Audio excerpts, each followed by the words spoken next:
I've chosen to accept the job elsewhere next year. I'm going to finish what we started. We're going to dominate.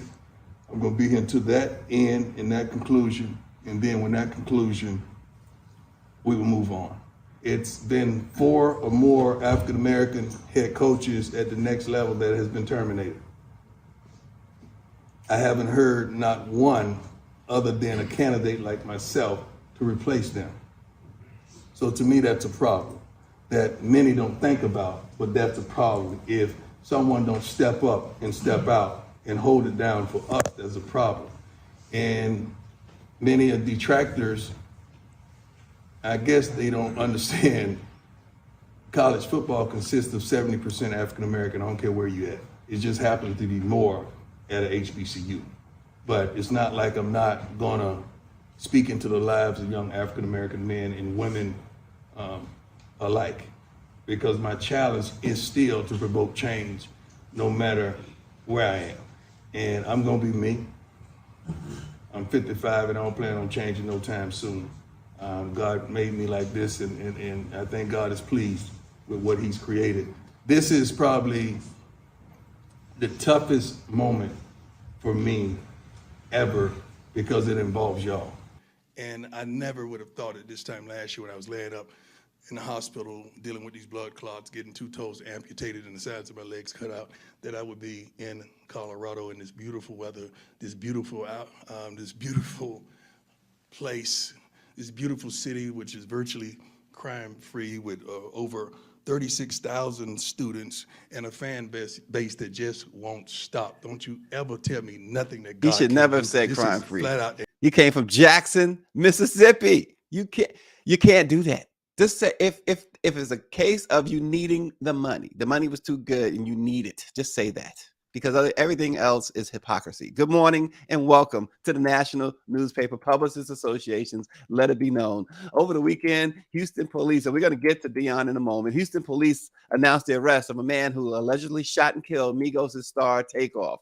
And we're going to have those details. Also, as voters go to the polls for Tuesday's Senate runoff in Georgia, Herschel Walker has a beef over vampires and werewolves with former President Barack Obama. And on Twitter, racism has increased exponentially since the takeover of Elon Musk. But first, the hot topic. Deion Sanders, and joining us is none other than the Twitterverse man himself, Anthony Tillman. Accepted formally. I'm sure you've read about it. The head coach.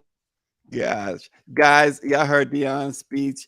But before we get to Deion's speech, let me just tell you what a couple of people tweeted that I found to be interesting, if not on point. At Jesse Washington says that, and I'm quoting his tweet: "If the destination was Florida State or another top echelon team, I'd get it. But Colorado? That cheapens what Deion Sanders built at Jackson State and sends a message that a bad football program at a white college is better than the best HBCU. This ain't it, Prime." And then at Dr. Carrie Yashid writes, "The number one problem HBCUs have is the retention of quality faculty and staff. They come, they build great programs, and for various reasons, they sometimes leave. People keep saying Deion can help HBCUs more by going to Colorado. Unfortunately, that's not how this works."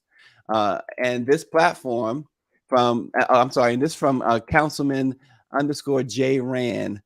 He says, "Y'all talking about Deion. What about kids like Travis Hunter, who completely redirected the course of his life because he believed in what Deion was saying, only for him to leave at the first opportunity thrown his way? That's where my problem is." And finally, at Woods _PJ on Twitter, he said, "What this man is talking about is the dream Deion sold these kids on HBCU culture. He convinced them to turn down multi-million-dollar facilities, I should say, stadiums and TV exposure to come to essentially high school 2.0. He ran what looks to be a con on everybody." I know, Austin, you have a different of a thought on that, and let's go to you first with Deion Sanders. Well, thank you, and good morning, Stacey. Good morning, Anthony. Good morning to your viewers. Yeah, I mean, I really can see both both sides of this. I'm trying to see both sides of this with Deion Sanders. I come from a family of HBCUs. I finished HBCU, my mom, my dad, and my two sisters. So, we know firsthand the importance of historically Black colleges and universities. Um, but I don't think that anybody can question Deion's commitment to HBCUs. Florida State University is an HBCU.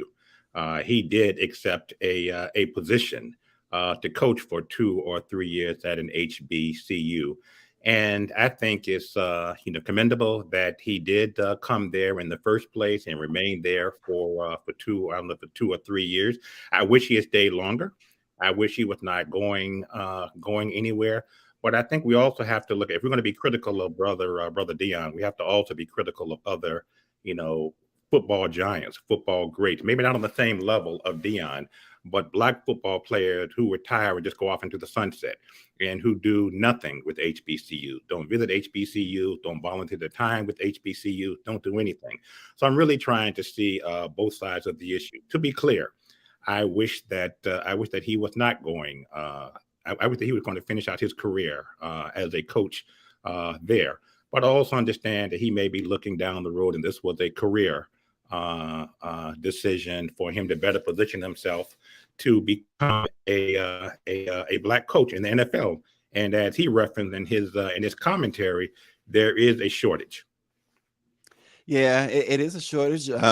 Anthony, your take on Deion taking the money and run.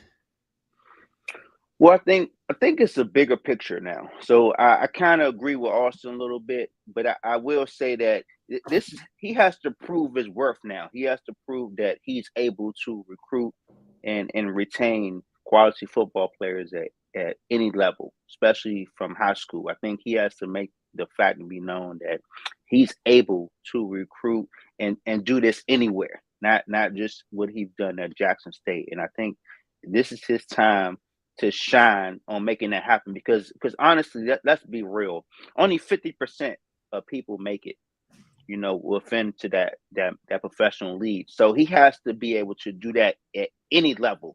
And we know that he's in a good position as being a coach for one university, and especially at HBCU. But can he bring that level anywhere? And can he bring that recognition to Denver? And that's what we're going to be watching, because at the end of the day, his assistant coaches have a job.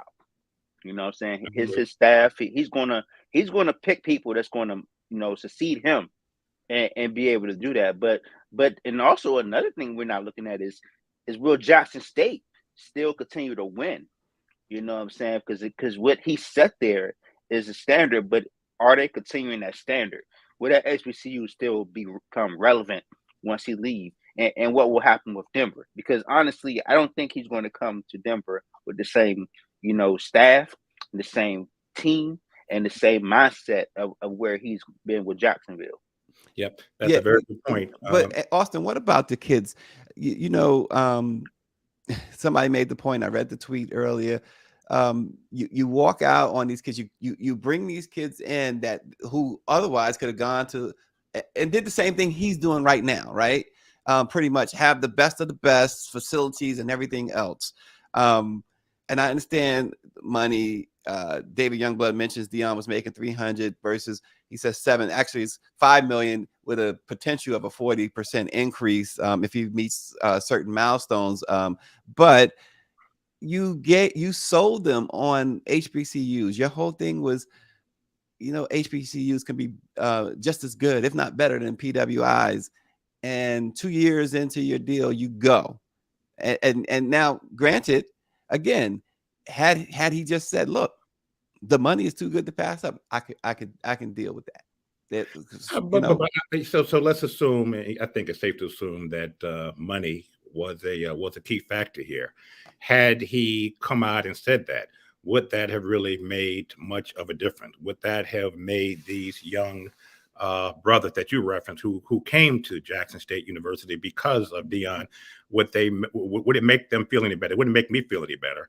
I would.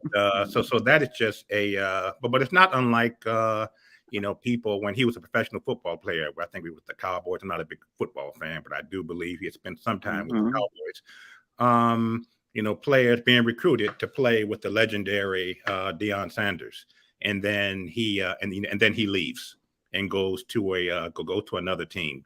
I think there are some similarities there. I would hope, though, that yes, indeed, there are some, young brothers who are crushed, who are crestfallen because of his decision. And I would hope, I would expect Mr. Sanders to remain in touch with those young men, to continue to be a mentor and a friend and a unofficial coach to the degree he can. And just switching gears, and we talked about this briefly before, be careful what you ask for. Because, I'm just wondering, now he's going to Colorado State. Will he have the same flexibility? And you talked about this, Stacey, before the show. Will he have the same flexibility that he had before? He will be Deion Sanders and not Coach Prime. I guarantee you. And the first misstep, it would be not ready for prime time. First one fired. Exactly. Yeah. Dr. David Childs writes in that he's disappointed with Coach Sanders. He is sending the wrong message to Black culture and HBCUs. He says this sets us back. We need leaders to step up. I liken it to this, and some may say it's extreme. I liken it to this, that had Martin Luther King left the civil rights movement after the I Have a Dream speech, marching on Washington. That's how I liken it. And that's where I'll leave it. So, I mean, come on. It's just ridiculous in my opinion, but I'm not Deion. Nobody's offering me $5 million. So, money does, as they say, it does talk. It's very powerful. And I also believe that in order for we as, Black people to make change in all aspects of profession, including NFL coaching, which I think is where he wants to go. I mean, you have to have a seat at the table. You have to be in the room, and there is indeed. There's but Austin, let me say this: that's true. But here's the problem with having that seat. Certain people having that seat, they get that seat and they block the door for everybody else. Exactly. Yep. And that's let's also talk about this though. His son, attends Denver. And of course he also announced that his son has to earn that quarterback spot. So, is the table set, or is he going to have a little trouble, getting that silverware on there? Because, if his son not proving himself, and as he doesn't have that same level of power as he did at Jacksonville, last year he made some good things happen at Jacksonville with the resources that he had.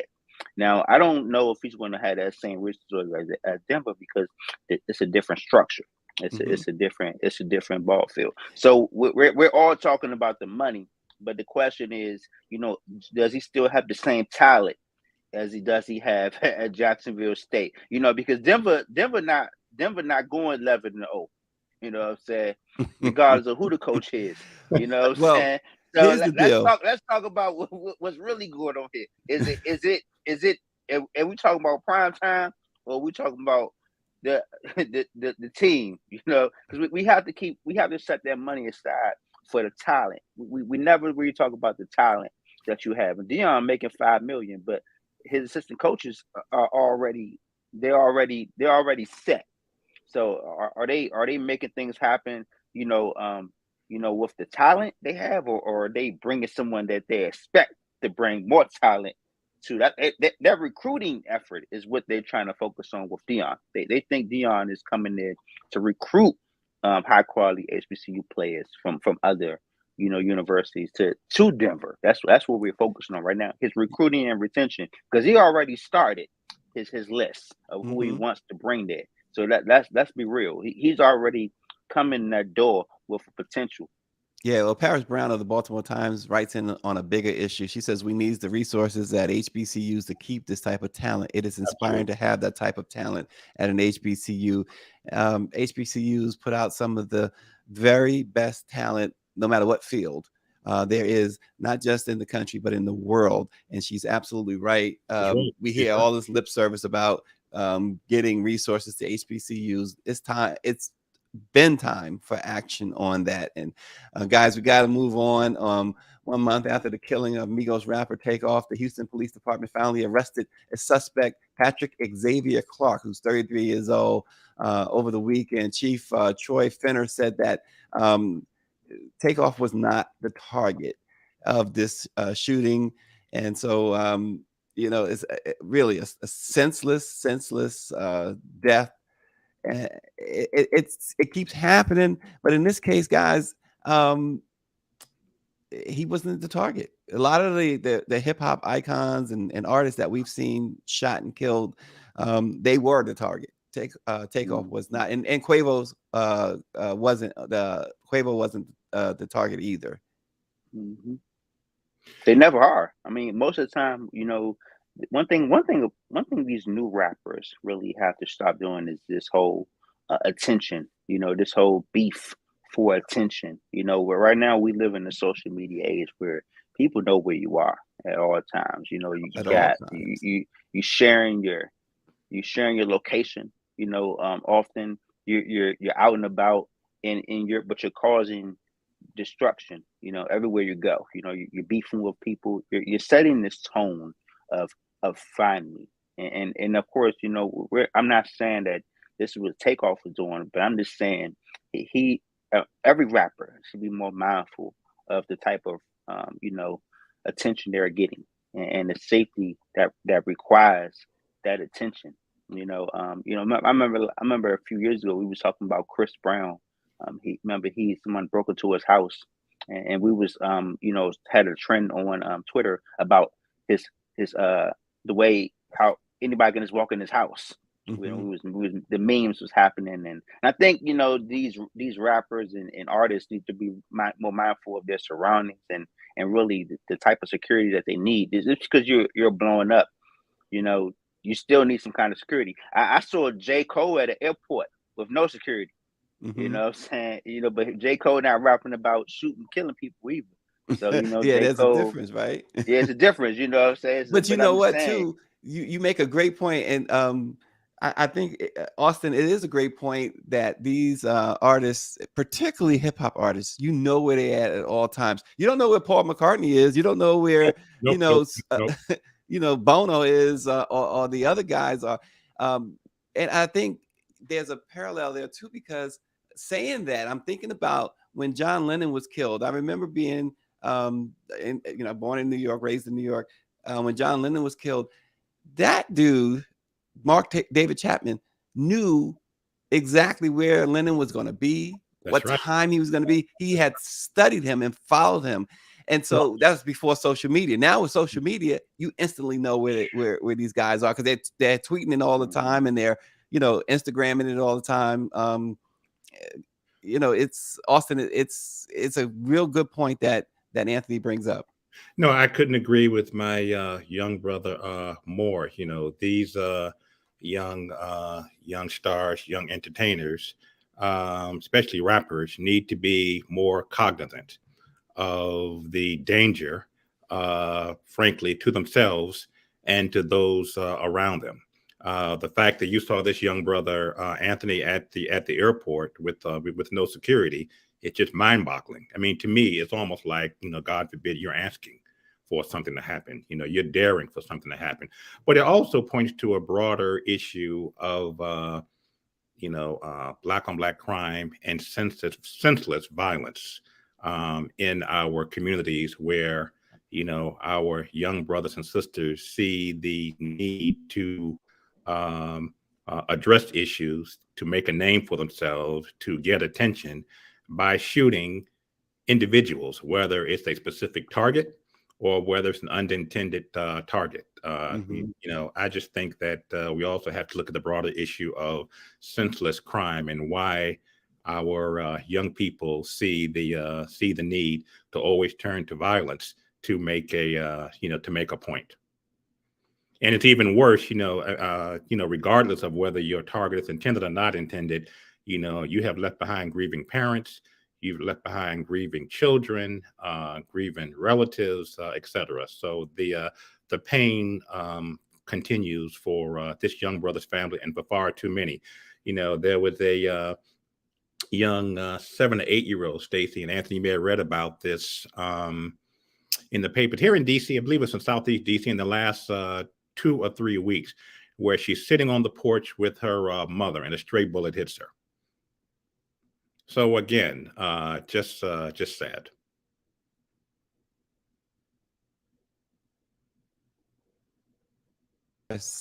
Brown is tweeted that it's pretty much what you said.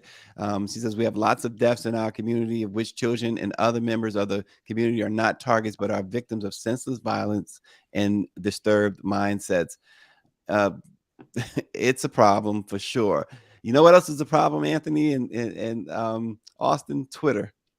The use of the N-word has increased threefold in the first full it was the first full week when Elon took over, and it continues to grow more and more, as well as it's homophobic, transphobic, and anti-Semitic slurs have increased significantly.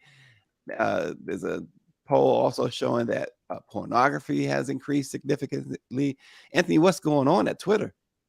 I mean, freedom of speech. You know, he thinks that freedom of speech is outgoing. He thinks that that's going to save the world. Freedom of speech will not save the world. I mean, honestly, you can't bring back Kanye and then hear what he has to say and then ban him again, because you already knew what he was going to say. You shouldn't have brought him back in the first place. You can't bring all these people back, you know, and expect them to be different. You know, you Trump will never be different, regardless if you bring them back or not.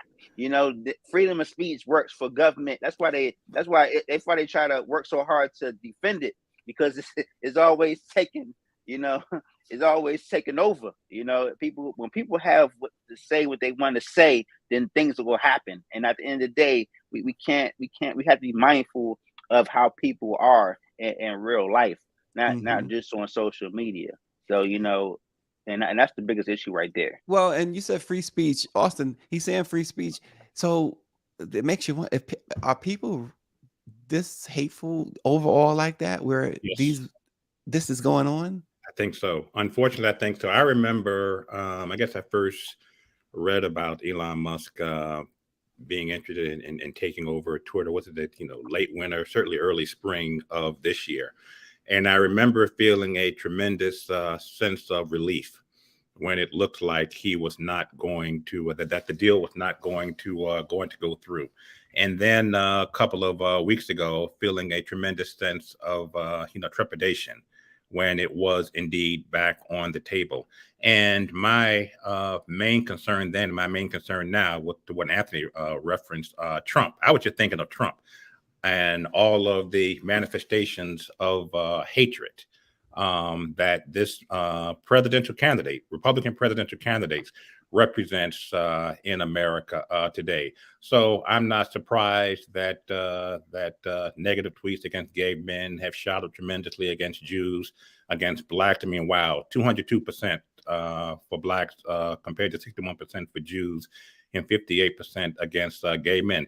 Yes, Brother Stacy, I think unfortunately this is where we are, and this man is going to continue to use this vehicle to darken America. Well, and Paris Brown, again, she says the poll is reflecting Twitter's leadership. David Youngblood says that he's not on Twitter anymore. We keep hearing a lot of that. I'm not on Twitter, and people are jumping ship, Anthony.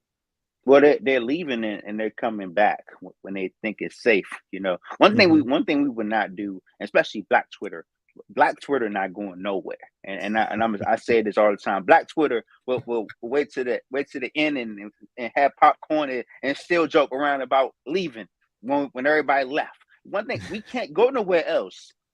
Instagram. Well, what's the name? Got a platform, horrible. Right? Instagram is horrible. No. We're not going nowhere. We're staying on Twitter. Instagram is horrible. Facebook is not the same as Twitter. There's no other platform like Twitter. I don't care what your fun is, where you like to go. But at the end of the day, when every platform shuts down, you go on Twitter to find out why. You go on Twitter to talk about it. When Instagram goes down, you go on Twitter to talk about it. When Facebook goes down, you go on Twitter to talk about it. When when any platform goes down, you go on Twitter to talk about it. So we have to be mindful that regardless of who the CEO is or who the owner, Twitter not going nowhere. Hey, Washington Commanders are still playing football with Dan Snyder still as owner. You know what I'm saying? So at the end of the day, we're going to still continue to have fun. We're going to have fun, and Black Twitter is going to take over, because Black Twitter don't need to be verified to have fun. You know what I'm saying? You know, those figures that state that you and Greer just showed of you know, forms of hatred that have increased. Those numbers are going to double in each of those categories when Trump makes his return to Twitter. To me, it's just a matter of time. Honestly, I'm surprised that he's taken so long, but I have no doubt that when he thinks it is convenient and politically beneficial to him, he'll probably keep Truth Social, but Truth Social does not compare to Twitter. So once he returns, these numbers are going to drastically increase in the three categories that you and Greer have here, as well as in a whole host of other categories. Well, you also know over the weekend, Trump called for the abolishment of the Constitution.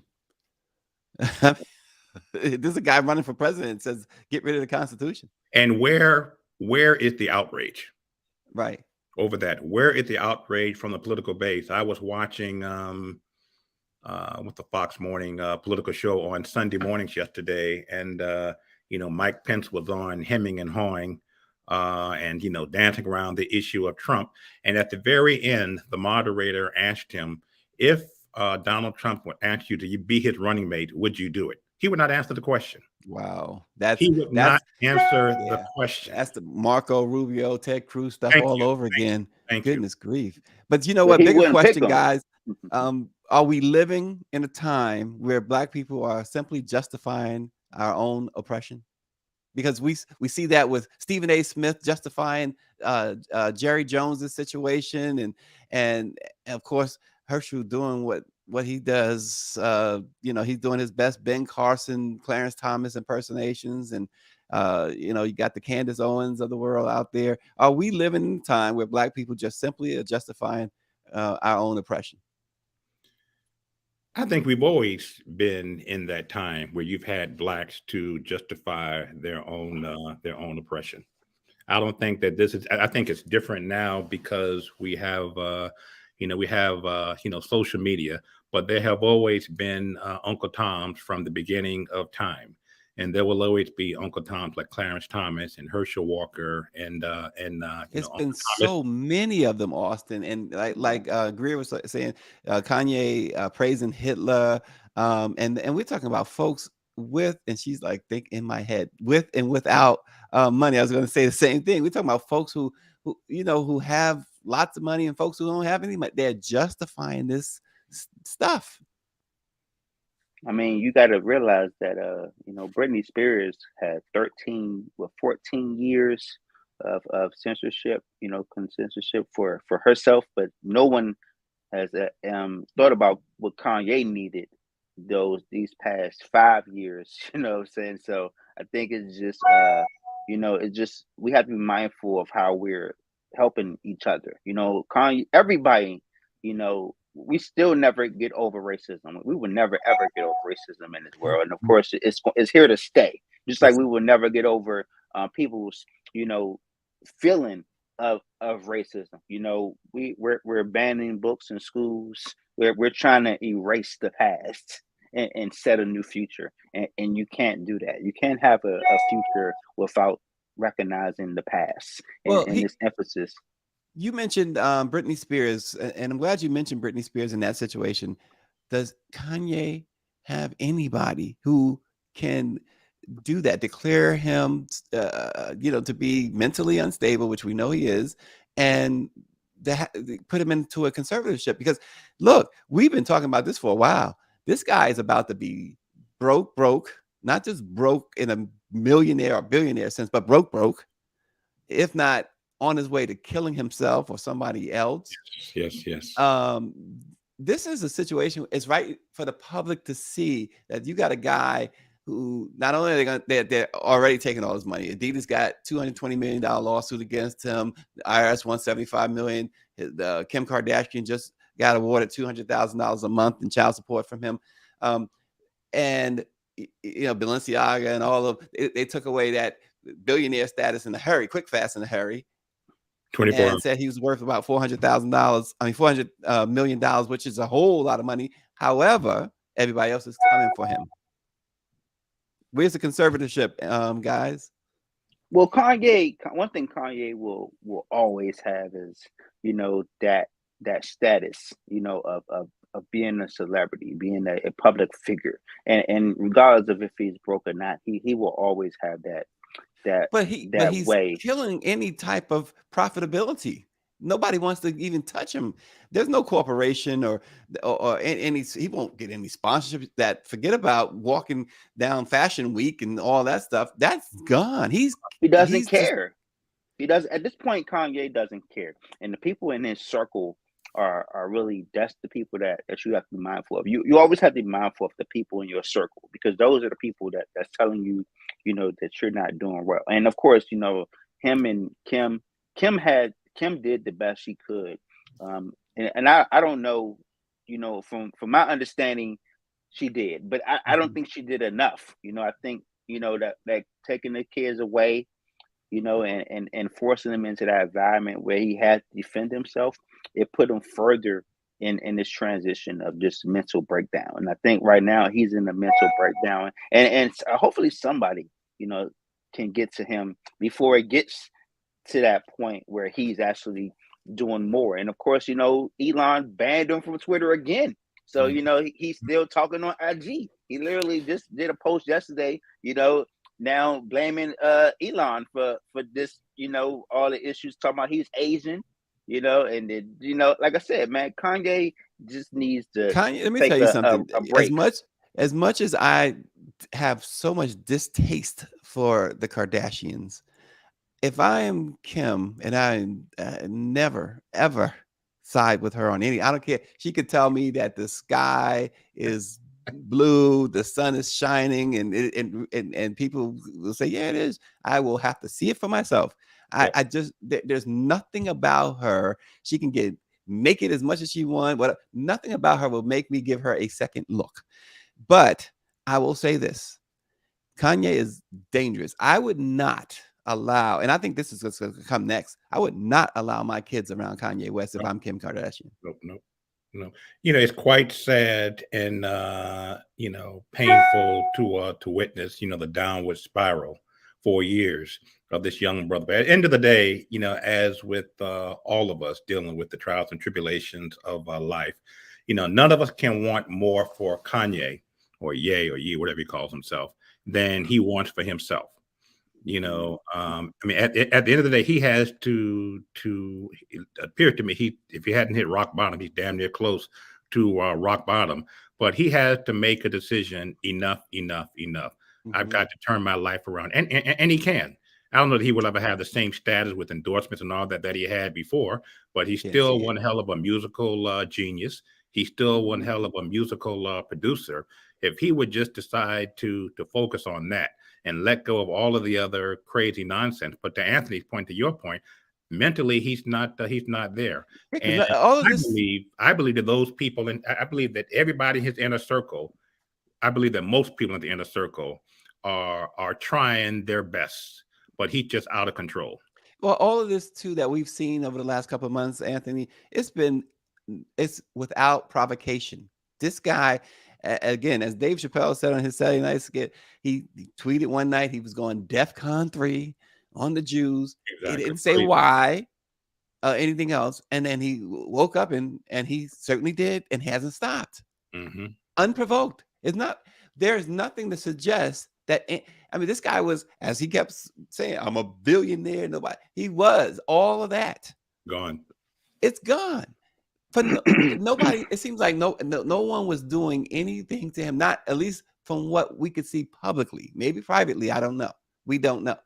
But all of this was like self-inflicted. He a danger to himself. and he needs to get help, and he needs to, as Brother Austin said, he needs to get back to the music. He needs to get back to what makes him happy, other than his his demeanor of just trying to, prove a point.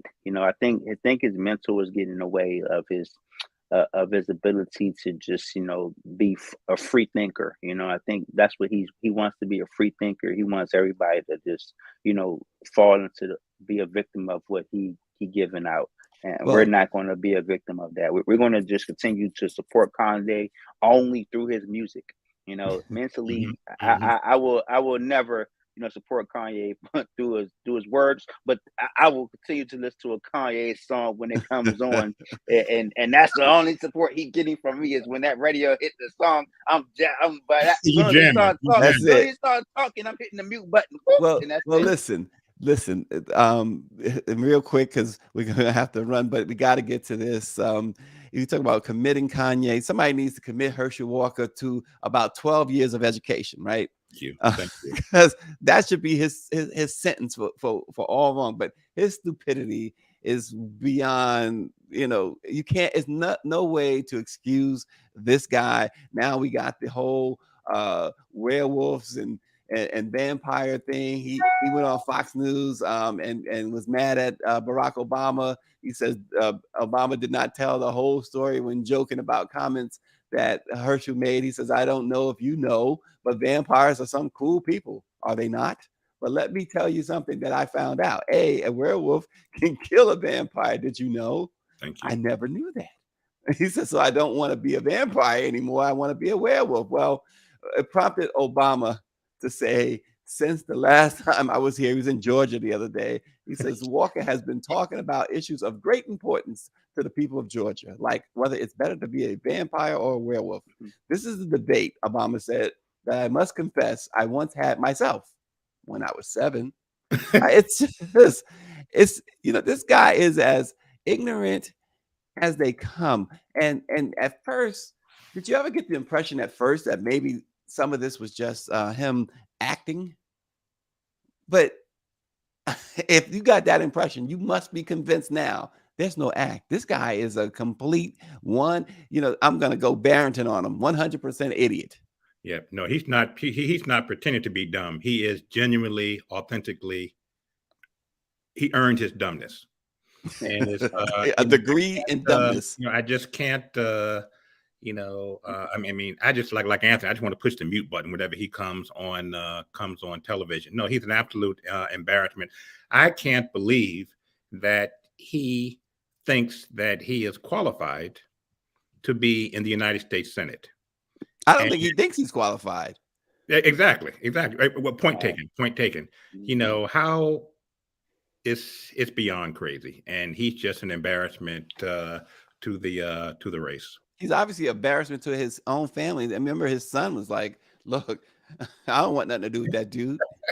At the end of the day, he has the mindset of a 7-year-old, and I think that's where one thing I think we all can agree is that he's not qualified to be a senator, regardless of what he says and what he does. Is that that if you're supporting him, you just don't support the democratic process, or just the process of just electing your officials with the quality and professionalism they deserve. Good point. That position. Good point. And the fact that the Republican lieutenant governor of Georgia, came out, before cameras or in an interview and described the pain and the agony of being in the voting booth and not being able to pull the lever or check mark, whatever they do in Georgia for Herschel Walker. It's very telling. But even that, when you're a public official, regardless of your political party or political persuasion, first and foremost, your responsibility is to the people, in this case, the people of Georgia. And I think it was an absolute cop-out for this lieutenant governor to walk out of that booth and not cast a vote for Senator Warnock, regardless of political persuasion. Well, Lynn Carter Stewart is asking, she's writing in, does Herschel even have a high school diploma? Well, they want him because they'll dictate to him what to agree with. That is, we sick, boss. You know, it's just that. It's Paris Brown says, if you think education is expensive, try ignorance. Tomorrow, we will find out if Georgia is going is going for ignorance or what. I mean, hopefully not. Hopefully Georgia will be smart and realize that we have to pick the right person for that position, and regardless of how you think of any of the candidates, you pick make the right choice, regardless of your political preference. You make the right choice on behalf of your state. And I think we all are hoping that that the Georgians are doing the right thing and not picking stupidity over the most qualified candidate. And I think that's where we always have to believe in our democratic process and the right to vote, regardless of who you vote for, because it's been a lot of stupid votes. So we can't really justify those actions of how people vote. We just have to always hope and pray they make the right decision when they get to that polling booth. That affects themselves.